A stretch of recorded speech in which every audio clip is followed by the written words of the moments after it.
അപ്പൊ ഞാൻ 45 സിനിമകൾ ചെയ്തു. അത് എല്ലാം ചെറുതും വലുതും ഒക്കെ ആയിട്ടുള്ള ചിലപ്പോ ഒറ്റ സീനായിരിക്കാം.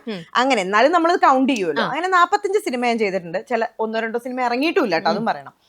പക്ഷേ മോഹിനിയാട്ടം, ഭരതനാട്യം പോലത്തെ ഒരു സിനിമ, അത് ഭീമന്റെ വഴിയിലും അങ്ങനെയായിരുന്നു, നമ്മളൊരു കൂട്ടായിരുന്നു. പക്ഷെ ഇതൊരു സീക്വലും കൂടെ ഉണ്ടായി. അതുകൊണ്ട് ഇത് കുറച്ചുകൂടെ ഒരു സ്പെഷ്യലാണ്. അപ്പൊ നമ്മള് ഭരതനാട്യത്തിലേ നമ്മള് ഭയങ്കര അടുപ്പമായിരുന്നു എല്ലാവരും. അതിലും ഈ പറഞ്ഞ മാതിരി എല്ലാ സീനിലും എല്ലാവരും ഉണ്ടല്ലോ. പിന്നെ ഇതില് കൃഷ്ണദാസ് മുരളി നമ്മുടെ ഡയറക്ടറുടെ ഒരു ഇതെന്നുള്ളത്, നമ്മള് ഫാമിലി മെമ്പേഴ്സ് ഒക്കെ ഒരേപോലെ എല്ലാം ചെയ്യും. ഒരു നോട്ടം ആണെങ്കിൽ ഒരുമിച്ചാണ്.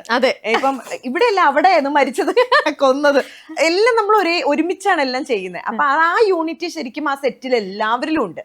ഇപ്പൊ ഞങ്ങൾ ഫാമിലി മെമ്പേഴ്സിന് മാത്രമല്ല, അവിടെയുള്ള നമ്മുടെ ADs ആണെങ്കിലും അസോസിയേറ്റ് ആണെങ്കിലും ക്യാമറ ആണെങ്കിലും ഫോക്കസ് പുള്ളർ ആണെങ്കിലും അതേപോലെ നമ്മുടെ യൂണിറ്റിലെ എല്ലാവരും, പ്രൊഡക്ഷൻ എല്ലാവരും അതുപോലെ ഒരുമിച്ച് നിന്നിട്ടാണ് ഈ സിനിമ വന്നത്. അപ്പൊ അത് ആ യൂണിറ്റി ആർട്ടിസ്റ്റുകളുടെ ഇടയിൽ കുറച്ചുകൂടെ ഉണ്ട് കേട്ടോ.